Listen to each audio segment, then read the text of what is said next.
कंदकोट में 12 सालनि जे नीगर खे कबूतरनि जे बहाने वठी जिनसी हवस जो निशानो बणाइण जी कोशिश, पुलिस नाकाम करे छॾी। हिकु जवाबदार गिरफ़्तार, हिकु फरार।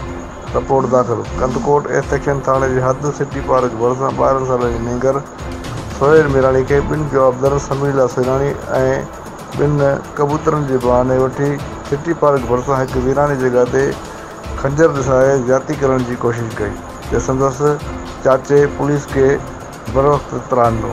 जे बाद एसेक्शन पुलिस SHO इलियास ओडो बरवक़्तु कार्रवाई करे हिकु जवाबदार समीला सुहिराणी खे गिरफ़्तार करे वरितो ऐं हिकु जवाबदार फरार थी वियो, जॾहिं त मुतासिर नीगर सोहेल मीराणी ऐं संदसि वारसनि प्रेस क्लब अॻियां एहतिजाजी मुज़ाहिरो कयो वियो, जॾहिं उन्हनि SSP सैयद अफसर शाह खे अपील कई आहे त संदसि इंसाफ़ फराहम करे जवाबदार खे सज़ा ॾियाई वञे ऐं मुलवस जवाबदारनि ख़िलाफ़ कार्रवाई करे मूंसां इंसाफ़ कयो वञे।